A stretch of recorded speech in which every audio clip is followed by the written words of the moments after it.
Bueno, perfecto, muchísimas gracias.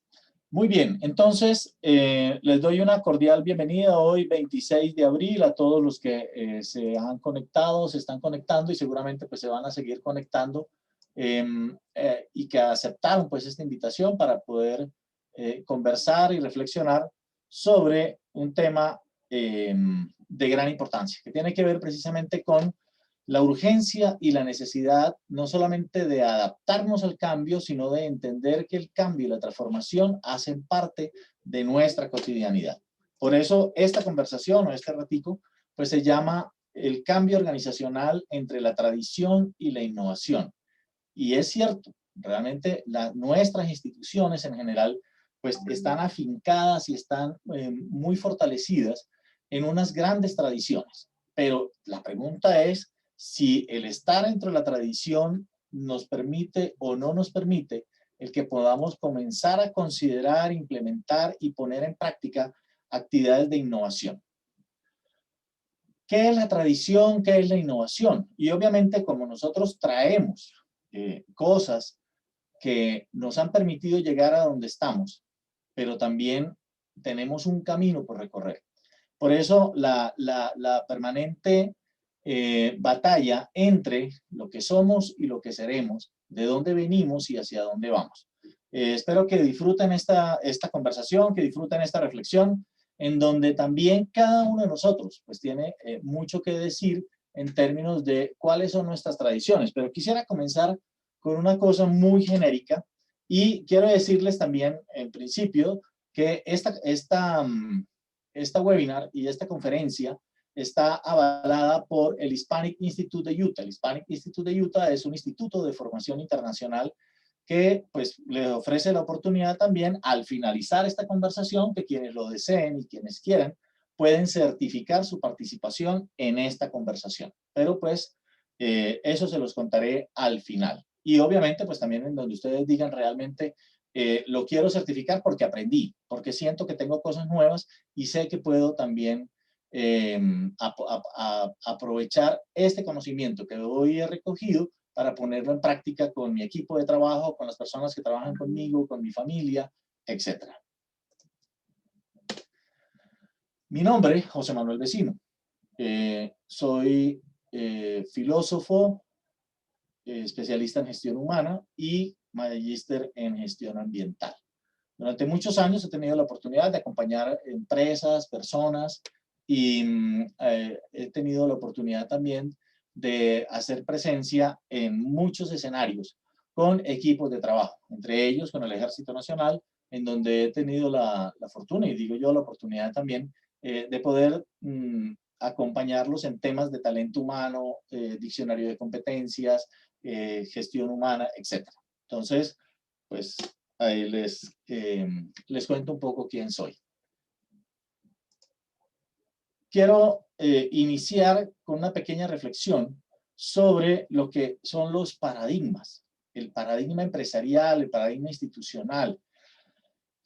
Pero para eso pues tenemos que contextualizarnos desde cosas que han pasado en el transcurrir de la historia. Por eso cuando hablamos de la tradición, es que la tradición se va construyendo a través de las cosas que nos van marcando, que nos van dejando huella, que nos van dejando la experiencia de donde hemos aprendido, de donde recogemos lo que somos.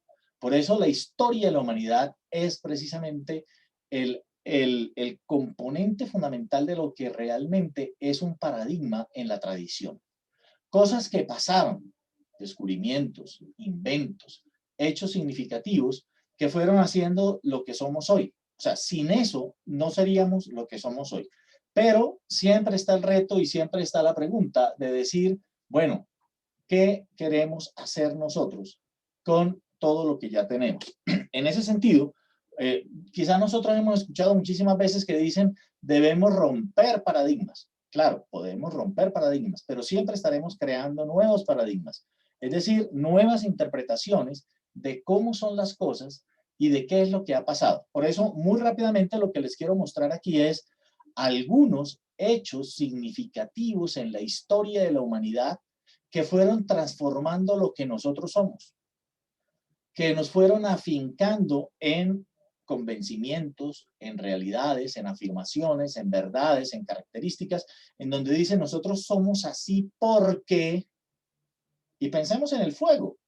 El fuego es uno de los primeros descubrimientos de la humanidad.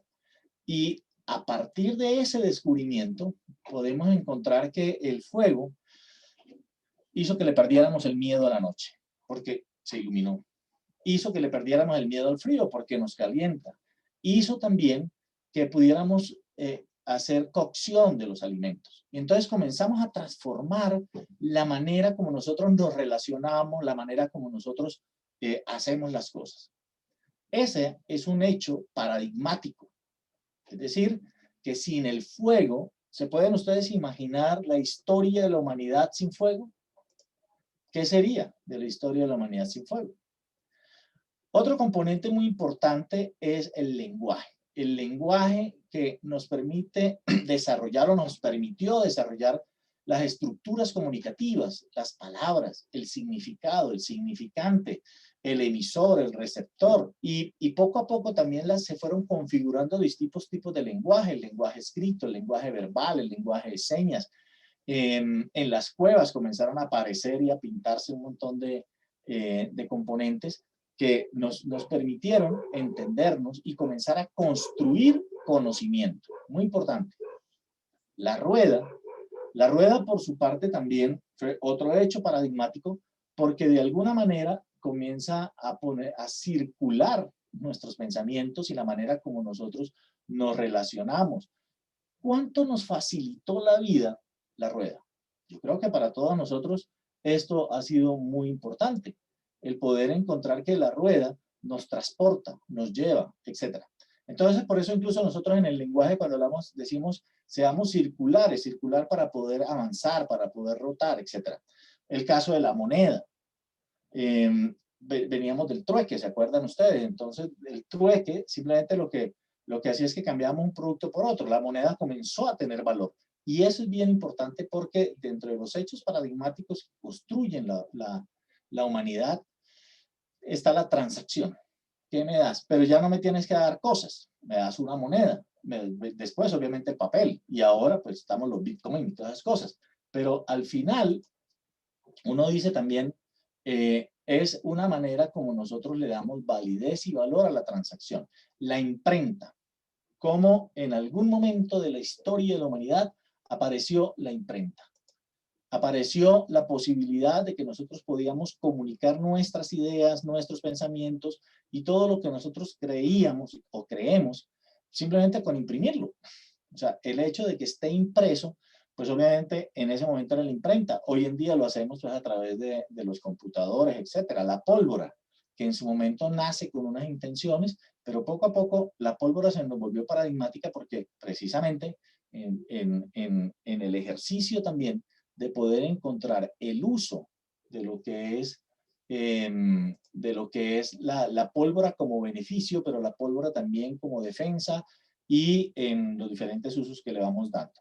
Las herramientas, siempre se ha dicho que las herramientas pues son la extensión de nuestro cuerpo. Y así es, si ustedes miran las herramientas en general, siempre las herramientas hacen parte de poder hacerlo más rápido, con más fuerza y en mayor volumen. ¿Ve? Entonces una pala, por ejemplo, una pala mecánica, pues lo podríamos hacer con la mano, pero pues con la mano no nos rinde y la pala mecánica pues lo puede hacer mucho más rápido. Y luego aparece lo que llamamos las máquinas de vapor y los componentes de lo que se llama hoy en día la cuarta revolución industrial. Entonces yo quisiera pedirle de pronto a algunos que me están escuchando, si quisieran escribirme ahí por el chat, que lo pueden hacer, si han escuchado el término cuarta revolución industrial. Porque eso en el 2011, por allá en Hannover, en Alemania, apareció ese concepto a raíz pues precisamente de la feria de Hannover, en donde la gente decía, bueno, ¿qué es la cuarta revolución industrial y cuáles son las otras tres? Entonces dijeron, no, la primera revolución, hacia 1785, cuando nace la máquina de vapor, pues obviamente eso revoluciona el mundo y eso comienza a romper paradigmas y a cambiar la manera de hacer las cosas. Luego, a comienzos del siglo de 1900, aparece el tema de la luz eléctrica también como un cambio paradigmático. Imagínense, hasta ese momento todo era con carbón, con velas, etcétera, y la luz eléctrica genera la posibilidad de hacer muchas cosas de manera diferente, de manera nueva, de manera novedosa. ¿Ve? Y luego pues está la tercera revolución industrial, que es lo del PC y el Internet, que ustedes recuerdan, bueno, no sé qué tan jóvenes sean, pero o por lo menos han escuchado cómo a partir de los años 70 vienen todos los cambios de lo que es la tecnología empaquetada. Internet, computadores, software, hardware, etcétera. Una nueva manera de entender las cosas. Y por último, pues en lo que estamos ahora, la revolución industrial 4.0, aunque ya se habla también de la sociedad 5.0. Se los dejo ahí por si acaso. La revolución industrial 4.0, pues obviamente nace en Alemania, como les había dicho. La sociedad 5.0, pues ha sido pensada más desde el Japón. Pero son términos que seguramente nosotros sí conocemos y hemos escuchado, tales como realidad aumentada, inteligencia artificial, big data, la robótica, el Internet de las cosas, etc. O sea, es un redimensionamiento de la forma como el ser humano se relaciona con la tecnología. Entonces, en este sentido, nosotros nos encontramos con que ha habido unos avances significativos en todo. Una manera disruptiva. Yo les voy a invitar a ver un video en este momento y me gustaría también, por supuesto, que lo vieran con cuidado y por el chat, pues porque no tenemos la oportunidad pues como de conversar, que quizá es lo que procediera. Dejen ahí de pronto un par de comentarios, su reflexión, ¿cómo les parece? Veamos este video y continuamos. Veamos. Domingos de reflexión.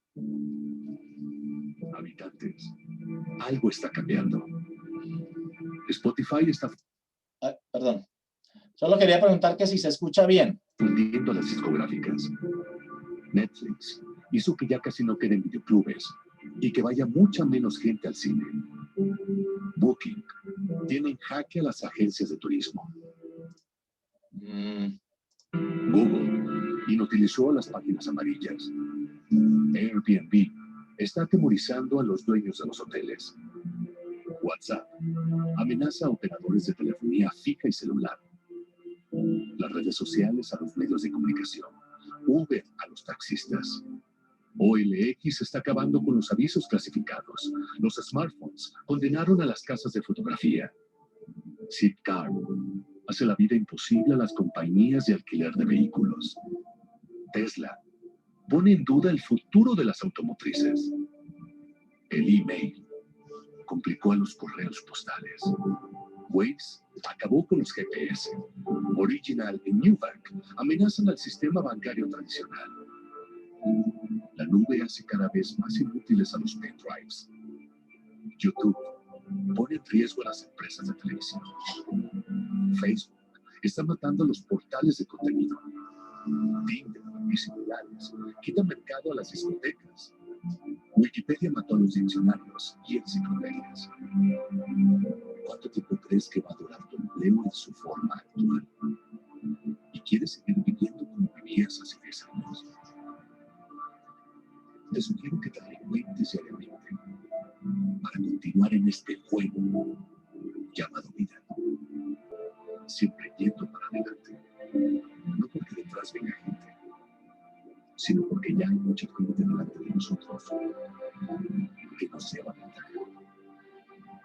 ¿Qué opinan, amigos?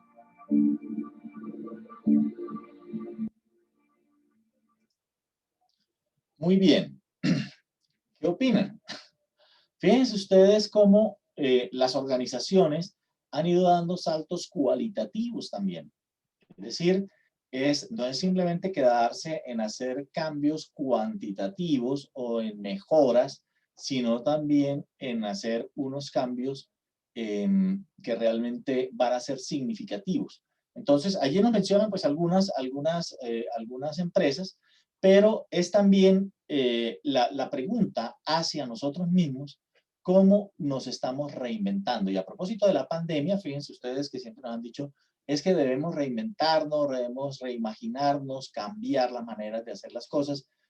¿Qué hemos hecho nosotros de diferente en este tiempo? Y de hecho, en estos días, a propósito, conversaba con unas personas en donde decían, José Manuel, es que en nuestras empresas llevamos 3 años tratando de digitalizarnos, de virtualizar algunos procesos, de poder trabajar de modo remoto, y en una semana nos tocó aprender a hacerlo, porque pues nadie esperaba. Y efectivamente, cuando uno habla de los cambios de paradigmas empresariales y de los cambios de paradigmas en las sociedades, es cuáles son esos nuevos retos y qué tenemos que hacer nosotros para poder permanecer. Claro, unas instituciones como el Ejército Nacional, la Policía, la Armada, la Fuerza Aérea, etcétera, traen mucho de tradición. Y la pregunta es, ¿y qué hacer para poder generar innovación?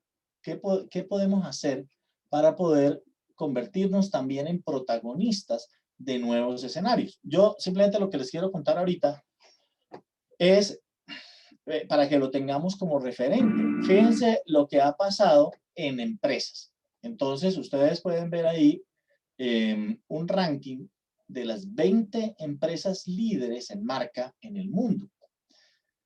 Pero hay tres tablas.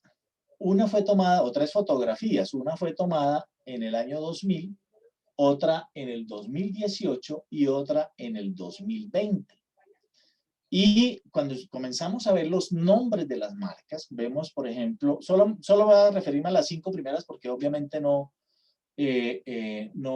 tenemos pues como tiempo para hacer una gran reflexión alrededor de todas, pero pues si quieren pueden tomar el pantallazo y ustedes lo pueden ir mirando luego para decir, óyeme, ¿qué es lo que ha pasado al interior de las organizaciones en estos 20 años para que unas permanezcan en esta tabla y otras ya ni siquiera estén?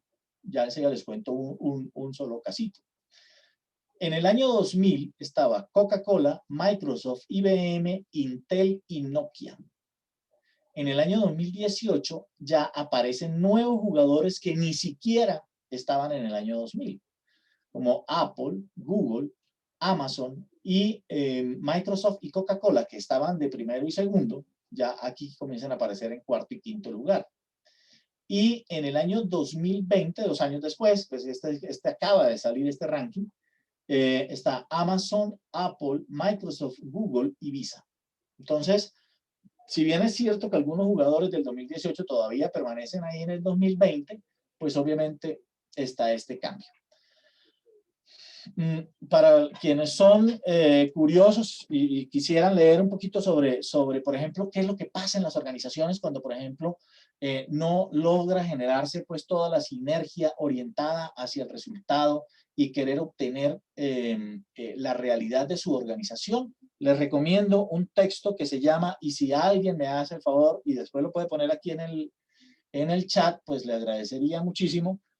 Ustedes han escuchado hablar de lo que se llama, un momentico, es que justo preciso en este mismo instante me fue el nombre. Estoy hablando del caso de Nokia. Entonces, Nokia, pues tiene un caso, se me fue el nombre. Bueno, ya me acordaré. Entonces se llama el caso Nokia. Entonces, en el caso Nokia, nos habla de cómo la junta directiva pues solamente querían escuchar muy buenas noticias y en la parte de abajo pues comenzaron a llevarle buenas noticias hasta donde se pudo, pero hubo un momento en que ya dijeron no podemos más. Y fíjense ustedes que está en el ranking del año 2000, pero ya no está ni en el 2018 ni en el 2020. Es decir, ¿qué es lo que tenemos que hacer para que nosotros podamos permanecer como líderes en un mercado, en términos de credibilidad, confianza, y pues porque son las marcas sobre las cuales la reputación va a ser muy importante. Entonces, les invito pues como a reflexionar sobre eso. Esto en términos de marcas a nivel mundial, pero también podemos hablar de marcas a nivel local, en el caso de Colombia. Entonces, en el caso de Colombia, pues hay una firma que se llama Merco, Merco es el monitor internacional, sí, es internacional porque tiene alrededor de 14, 15 países en donde hacen este reporte. Y se llama Merco, el informe Merco para las compañías y para los líderes empresariales. Desde el 2008 viene haciendo este reporte. Si ustedes lo quieren ver en detalle, pueden entrar a la página que se llama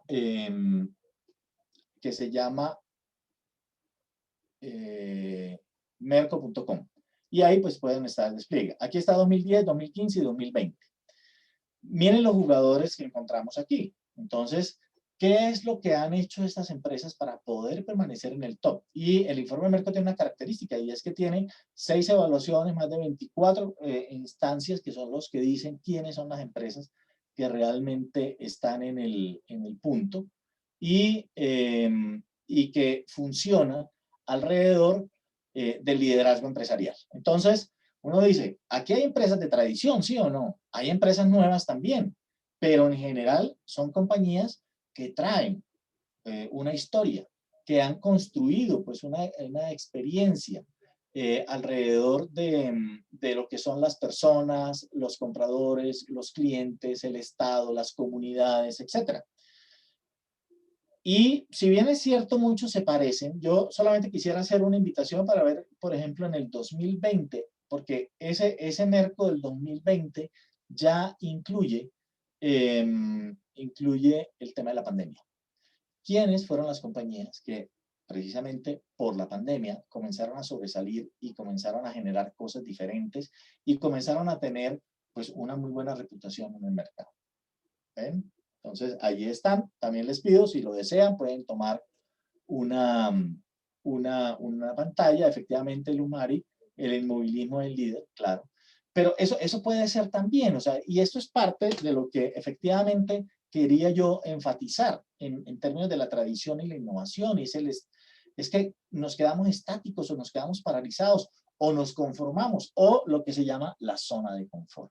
Es decir, nos confiamos en que efectivamente en la zona de confort, pues ay, nadie nos va a mover y además pues tampoco es que tengamos como mucha competencia, nadie nos va a sacar del mercado, nadie nos va a... Pero sí puede existir un riesgo, ¿cierto? Que es el riesgo reputacional y es la forma como nosotros lo manejamos. ¿Y qué significa también en términos del reto de la innovación?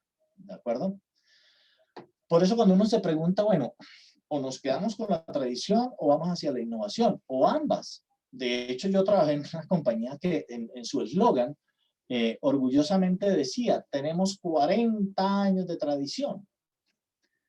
Pero eso no es garantía de buen servicio, eso es garantía de calidad, eso es garantía de que las cosas van a funcionar. Existe solamente por el hecho de decir de que ya tenemos 40 años en el mercado, 50, 60, 100, 120, 180, no sé, los años que tengamos, eso asegura que realmente vamos a ser los preferidos, porque al final toda la batalla es buscar la preferencia de quienes son nuestros clientes, de quién es nuestra comunidad, de quiénes son nuestros proveedores, es decir, de todos nuestros stakeholders.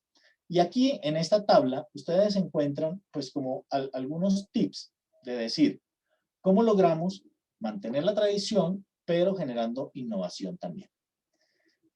Haciendo una adaptación rápida a los cambios. En términos de autoaprendizaje también, nuestro aprendizaje, autoaprendizaje dirigido y enfocado. Trabajando en entornos digitales. Creo que este tema del salto digital que lo venimos hablando desde hace 15 años, creo que en el último año nos tocó. Y nos tocó a todos. Tuvimos que aprender a manejar Socrative, Kahoot,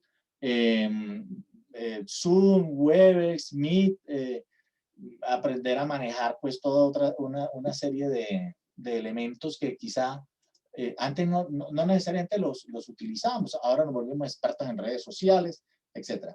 Y en términos de trabajo remoto también. Es decir, es que esta es la realidad y la realidad es que podemos ser más universales, que tenemos que actuar local, pero podemos tener contactos universales. Y yo personalmente, si les digo, en este último año me ha permitido entrar en contacto con profesionales de 14 países. En la vida había imaginado yo que podía hacer eso, pero pues me obligó pues a hacer esto. Entonces, se llama, sí, Claudia, ya me acordé, gracias, esclerosis organizacional.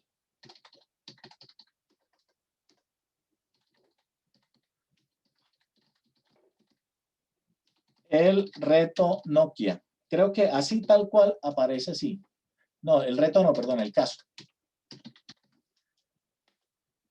Esclerosis organizacional, el caso Nokia. Si hay alguien que de pronto lo encuentra, entonces para que lo comparta, pues comparte el link por acá, por favor. El tema de la marca personal adaptable. Esto Tom Peterson, esto es fundamental porque nos dice realmente, miren, cada uno de nosotros debe diseñar y construir y proyectar su propia marca. Ya no es la marca de la entidad, que también por supuesto, pero es mi marca personal. ¿Cómo quiero que me reconozcan? ¿Cómo quiero que pues obviamente mi audiencia me vea y me entienda? Gestión sostenible en la empleabilidad, por supuesto, creatividad, innovación en la práctica. Y ahí hay dos palabras que son muy importantes, que es lo que tiene que ver con ser creativo es una cosa, innovar es otra. El crear es producir, originar. El innovar es poner en la práctica eso que he creado. Resolución de problemas complejos, flexibilidad cognitiva, comunicación de diferentes entornos, gestión del tiempo, muy importante, y la escucha activa multicanal. Mira, sobre eso de escucha activa multicanal uno debería hacer no solamente un seminario, sino un diplomado o una especialización, porque es que buena parte de los conflictos, las dificultades y las cosas que nos ocurren a nosotros en la cotidianidad tienen que ver por la incapacidad o la no capacidad de escuchar. No escuchamos. La integración en entornos robotizados. Cada vez más vamos interactuando también. Fíjense que nosotros en muchas ocasiones ya los entornos robotizados se van acercando mucho más a nosotros. Las respuestas que nos entregan a través de las plataformas, incluso por correo electrónico, los ayudantes que tenemos son ayudantes robotizados, ¿cierto? Que ya nos ayudan pues a poder encontrar cosas. Planificación de escenarios inciertos, por supuesto, pensamiento crítico e inteligencia práctica. Entonces, igual que como les he dicho, pues si quieren, y más tarde, pues también, por supuesto, quien quiera, ya les digo cómo para que puedan acceder a esta presentación. Pero pues por ahora, pues la podrían tomar ahí si la quieren. Muy bien. Muy rápidamente, quiero aprovechar este rato para que conversemos también sobre lo que es la diferencia entre cambio y transformación. Y cuando hablamos de cambio y transformación, pues simplemente los dibujos que están ahí es una forma de ayudarnos como a reflexionar sobre el tema. En la parte de arriba, pues por supuesto, y creo que eso es casi como un meme, pero pues al final sí es la realidad también, o sea, cómo hemos ido evolucionando y bueno, se supone que en algún momento ya estamos comenzando a involucionar, pero no se preocupen por eso porque al final uno dice, bueno, es el proceso de transformación, que ya enseguida lo veremos. Y los componentes de abajo, los dibujos que están en la parte baja de la tabla, ustedes lo ven, efectivamente, eso es lo que nos quiere decir. Cómo hemos ido cambiando el paisaje, cómo hemos ido quitando la naturaleza y poniendo nuestras ciudades, el cemento, el hierro e incluso la misma tecnología. Pero, pues, ¿cómo logramos mantenernos en equilibrio? Pero, pues, es un equilibrio muy, muy frágil, que ustedes lo conocen. Hoy en Netflix hay un documental ahorita sobre el tema de las pescas, de la pesca, hablan incluso de la isla de plástico, que yo creo que ustedes han escuchado, la isla de plástico en el Pacífico, cómo los peces, pues hoy día el plancton ya no es plancton, sino que es plástico, ¿no? El pequeñito ya lo estamos sacando, cuánta cantidad de especies también en riesgo, el tema de los tiburones, porque es destrucción de la humanidad, o cómo hemos desertificado la tierra, las minas de diamantes, bueno, todas esas cosas que conocemos. Pero al final uno dice, bueno, ¿estamos en cambio o estamos en transformación? Y esa es parte del ejercicio de lo que decimos, es cambio versus transformación, pues, o realmente podría ser algo similar. Aquí hay una cosa que es importante. El cambio, acuérdense ustedes, que hace referencia a la sustitución de estrategias, técnicas, metodología, incluso de personal. Entonces uno dice, voy a cambiar las personas, voy a cambiar los procedimientos, voy a cambiar los procesos, voy a cambiarme de ciudad, voy a cambiar de marido, voy a cambiar, bueno, no sé. La transformación, por su parte, es un concepto que se orienta mucho más a la evolución gradual de cada uno de estos componentes, ¿cierto? evolución es lo que llamamos transformación. Es simplemente para que tengamos claridades también cuando hablamos de cambio, cuando hablamos de transformación y a qué nos referimos. En ese sentido, me voy a apoyar en Peter Senge, que seguramente ustedes pues, lo conocen y han tenido la oportunidad pues, de golpe, no sé si han leído, por ejemplo, La Quinta Disciplina. Entonces, en La Quinta Disciplina, no es en La Quinta Disciplina, perdón, en La Danza del Cambio, que también es de él, tiene varias frases que son las que estoy retomando acá. Lo primero, él dice, nosotros deberíamos pensar más como biólogos, porque nosotros tenemos normalmente una visión bastante orientada a la parte mecanicista, a que las cosas se ponen, se quitan, etc. Él dice, si uno pensara como biólogo, pensaría que quizá nuestras instituciones y las mismas personas también pues tienen como unas fases de cambio y crecimiento. Entonces, cuando hablamos de cambio y crecimiento, hay dos componentes. Un componente que son los componentes impulsores y otro que son los componentes limitantes. Y si algunos de ustedes, que me imagino que sí, son jefes, tienen gente a cargo, tienen grupos de trabajo, traten de pensar cuáles son aquellos elementos que permiten y favorecen la comunicación del equipo. Entonces, ustedes, la conformación de los equipos, ustedes dicen, no, es que nosotros nos reunimos, celebramos el cumpleaños, nos saludamos en la mañana, nos enviamos mensajes, bueno, no sé, o sea, ¿cuáles son todos aquellos componentes? Y somos capaces también de resolver nuestras dificultades, etcétera. Pero también es, bueno, ¿y cuáles son esos factores limitantes? Es decir, ¿cuáles son esos factores internos o externos al equipo que detienen, retrasan o paralizan nuestro crecimiento como grupo?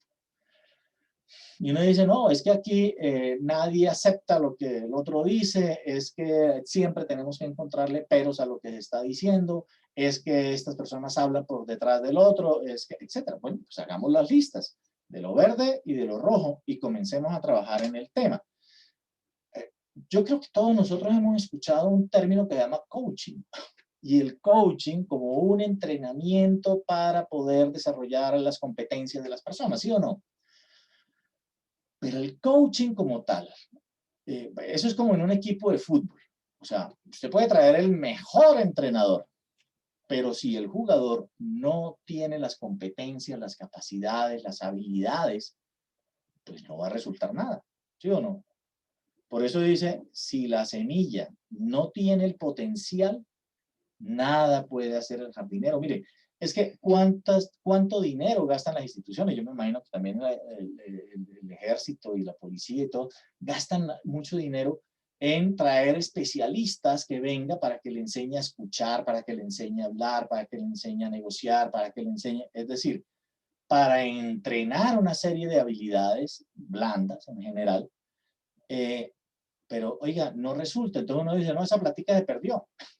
Pero es que el problema no era ni siquiera de la persona que trajeron, sino la misma semilla. Entonces, y yo creo que todos nosotros, cuando estábamos pequeños, recuerdan ustedes, no sé si fueron a la clase de biología, en donde la profesora nos envió a llevar una semilla y la pusimos en un frasquito transparente con agua y algodón. Yo creo que todos fuimos a esa clase, ¿cierto? Y de repente comenzamos a ver que la semilla se germinó. Entonces comenzamos a decir, algo pasa dentro de la semilla, es decir, no es simplemente que la semilla está ahí, sino que tiene algo adentro, pero ese algo adentro hay que cuidarlo y tiene el potencial. Si la semilla no tiene adentro, ya lo vimos, pues no se puede hacer nada, pero sí tiene.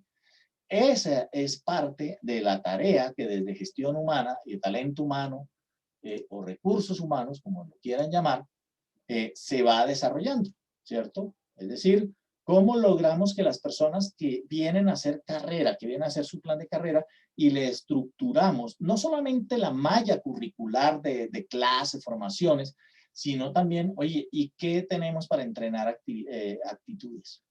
¿Cómo logramos nosotros que las personas comiencen a transformarse como seres humanos en aras de lo que queremos? ¿Qué es lo que queremos lograr y hacia dónde vamos? ¿Ve?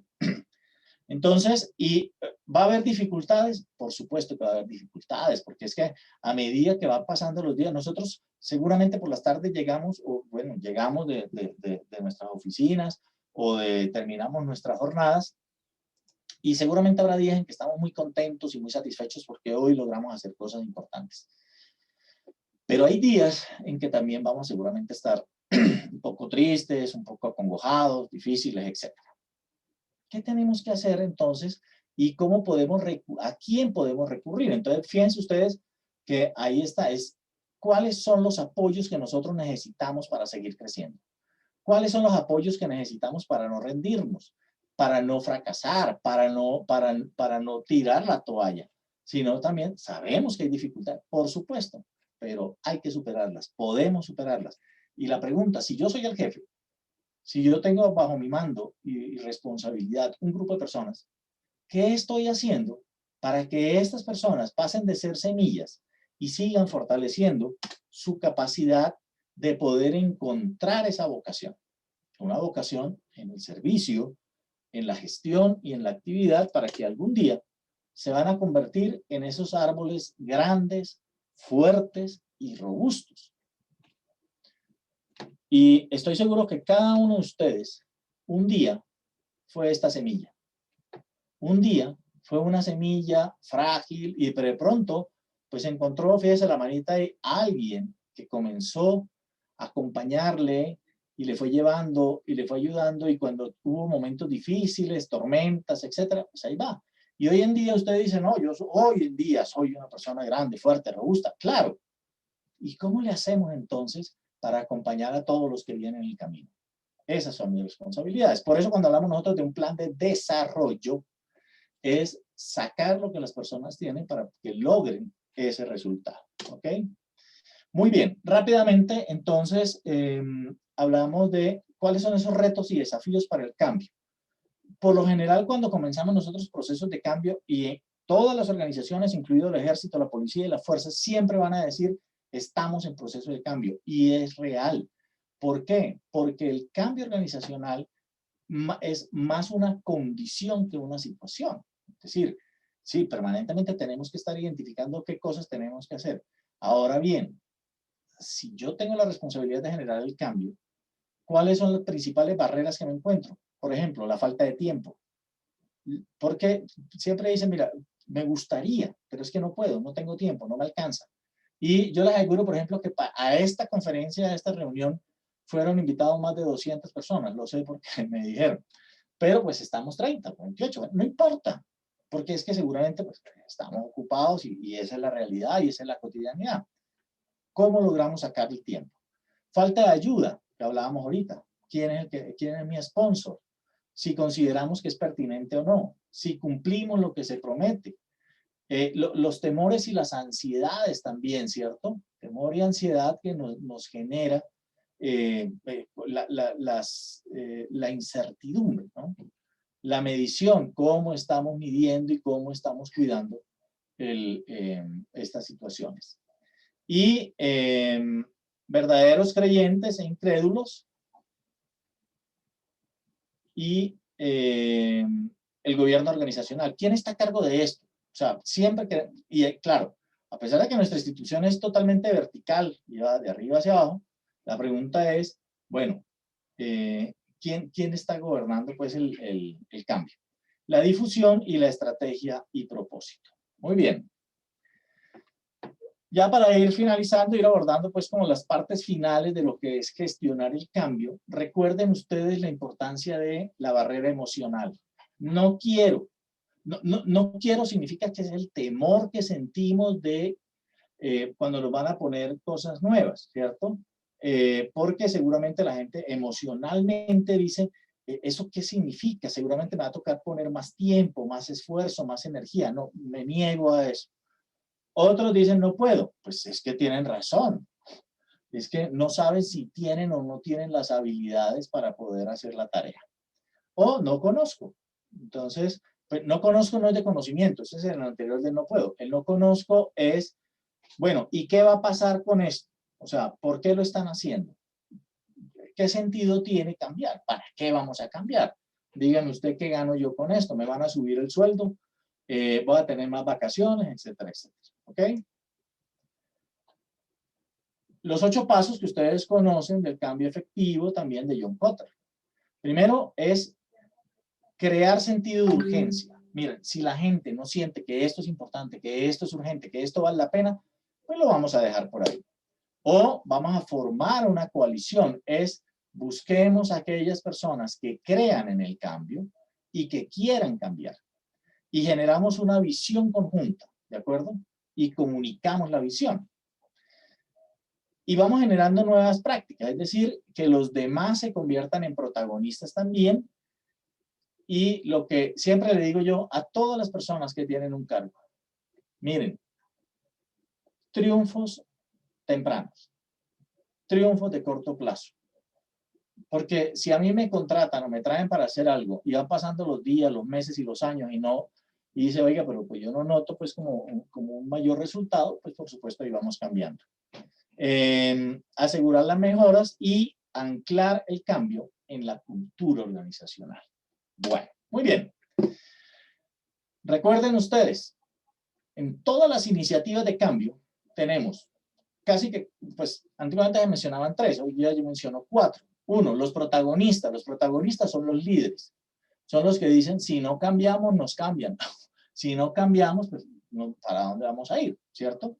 Los espectadores son los que están ahí como pendientes a ver qué es lo que va a pasar. Y de hecho los espectadores casi siempre, pues en principio no toman partido, pero después se van con el que va ganando, ¿no? Los aliados son esas personas con las que yo cuento para poder sacar adelante el proyecto. Esto es muy importante. Si tenemos un proyecto de cambio en la organización, busquemos aliados y identifiquemos rápidamente quiénes son los contradictores. Los contradictores son los que van, o sea, por más buena que sea la idea, siempre le van a encontrar una falla, van a decir que eso no sirve, van a buscar la manera de poner el palo en la rueda, de frenar el proyecto, etc. Entonces, ¿quiénes son nuestros protagonistas, espectadores, aliados y contradictores? Quiero terminar con esto. Termino con esto. La verdad es que somos protagonistas del futuro. ¿No será que estamos muy cómodos en nuestra cajita, que estamos muy cómodos en nuestra cotidianidad, que estamos muy cómodos en lo que hacemos hoy? Mira, veamos esto. Entonces el pingüinito lo sacan de la caja y lo dicen, listo, para que se vaya a la inmensidad del mar. Y dice, conmigo no cuenten. Sí, era lo que hizo, ¿no? Se regresó. Lo voy a poner otra vez porque no demora ni 10 segundos. Pero claro, ahí está el tema. ¿Ven? Bueno. Y eso nos puede pasar. Eso nos puede pasar y es que nosotros decimos a veces, listo, vámonos hacia lo desconocido, hacia nuevos horizontes, nuevos rumbos, a construir una nueva historia. Pero a la final decimos, ¿sabes qué? Mejor otro día. Hoy no. Y me devuelvo a mi cajita. Eso nos puede pasar. Bueno, muy bien. Entonces, pues yo, en primer lugar, pues quiero darle las gracias pues por haberme escuchado. Voy a dedicar unos minutos también, por supuesto, para escuchar a algunos de ustedes. Pues somos poquitos, yo enseguida voy a habilitar los micrófonos para que podamos conversar. Y los invito pues también, por supuesto, para que, pues si quieren conocernos un poquito más o algunos de ustedes quieren participar en nuestros eventos, ahí les estoy dejando el link de la página pues en donde nosotros trabajamos. Además les tengo un regalo, ¿no? Todos los que juiciosamente han estado, les voy a dar un regalo. O sea, les voy a hacer una invitación y un regalo. Entonces, la invitación es esta. Pues, bueno, fueron 40 minutos más o menos, 40, 45 minutos. Si ustedes quieren certificar esta presentación, pues por supuesto que pueden hacerlo. Pero lo pueden hacer con este link. Entonces, pues ustedes recibirían un certificado del Hispanic, que como les digo, el Hispanic es un instituto en Utah, en Estados Unidos, entonces es una certificación internacional. Con este link que les acabo de pasar, ustedes lo pueden pueden hacer ahí el pago y yo con mucho gusto pues les voy a hacer llegar a su correo electrónico un certificado en PDF, ¿ok? Lo segundo tiene que ver con lo siguiente. Entonces, esto pues para que ustedes se certifiquen, es una certificación de validez internacional. Si ustedes se dan cuenta, tiene un código QR. Entonces, en el código QR ustedes lo escanean y eso lo lleva al certificado original que está en las bases de datos del Instituto Hispánico de Utah. Y el regalo que les quiero hacer es el siguiente. Esta conversación se llama el cambio organizacional entre la tradición y la innovación. Espero que les haya gustado. Les voy a obsequiar un libro, pues un ebook que llaman ahora. Entonces, ese ebook lo pueden ustedes descargar en esta página, completamente gratis. Hay 5 artículos. Hay uno que se llama el cambio como condición, no como situación en la organización. El segundo se llama la cultura y el cambio, una experiencia compartida. El tercero, hacia una cultura del cambio o hacia un cambio de cultura. Y cuando los protagonistas del cambio se fatigan. El último se llama adaptarse a una cultura empresarial. Entonces, ingresan a ese link y lo pueden descargar, como les digo, completamente gratis. Espero que lo disfruten, que lo gocen. Y bueno, y si alguno se anima, pues también me dice, ¿no? Bien, entonces, muchísimas gracias y